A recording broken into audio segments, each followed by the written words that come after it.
আসসালামু আলাইকুম। বর্তমানে করোনার প্রকোপ অনেক ভয়াবহ হারে বাড়ছে। তাই আমাদের পরিবারকে সুরক্ষা রাখতে এবং নিজেদের সেফটির জন্য আমাদের উচিত সতর্কতা অবলম্বন করা।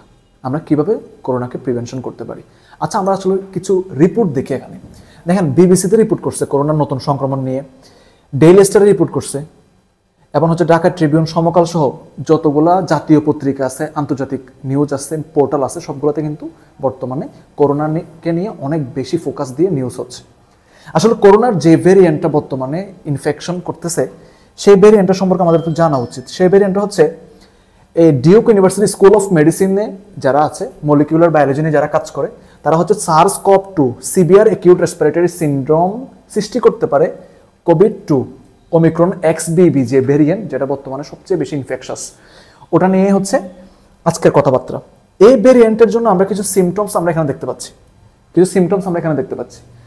কিছু সিমটমসের কথা বলা আছে, যেমন 8টা সিমটমস খুবই ইম্পর্টেন্ট। নাম্বার 1 হচ্ছে মাথা ব্যথা হয়। এই ভেরিয়েন্টের যদি ইনফেকশন হয় তাহলে মাথা ব্যথা হয় অনেক, এবং হচ্ছে ভয়েস চেঞ্জ হয়ে যায়, উচ্চ মাত্রায় জ্বর থাকে।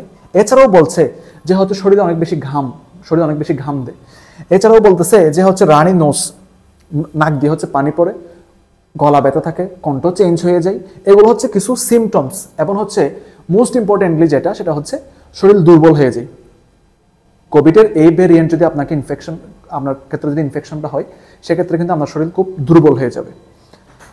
এখন কখনো কখনো আমরা বলতেছি যে রেড আইস হচ্ছে এই ভেরিয়েন্টের জন্য একটা কি বলবো আপনার খুবই ওয়ার্নিং, খুবই ডেঞ্জারাস সাইন হচ্ছে। এটা একটা ওয়ার্নিং সাইন বলা হচ্ছে, রেড আই, চোখ লাল হয়ে যাওয়া, এটার জন্য একটা warning sign covid omicron XBB এর জন্য। এখন এটাকে প্রিভেনশন করার জন্য যথারীতি আমাদের নিজেদের কিছু সেফটি মেনটেন করা দরকার আছে। তার মধ্যে নাম্বার 1 হচ্ছে ঘন ঘন হাত ধুয়ে ফেলতে হবে, এবং অবশ্যই মাস্ক পরতে হবে, এবং হচ্ছে জনবহুল যে সমস্ত এলাকাগুলো আছে, ক্রাউড, সেগুলোকে হচ্ছে এড়িয়ে চলতে হবে। একই সাথে হচ্ছে আপনাদের যে হচ্ছে বাস থেকে শুরু করে, ফোন থেকে শুরু করে, বাসার মধ্যেও কি করতে হবে, সবসময় সেফটি মেনটেন করার চেষ্টা করতে হবে। এই হচ্ছে আসলে মূল কথা। কি আমরা নিজেরা যদি সেফটি মেনটেন করতে পারি, তাহলে যে কোনো ধরনের ইনফেকশনকে কিন্তু আমরা প্রিভেন্ট করতে সক্ষম হব ইনশাআল্লাহ। Thank you so much.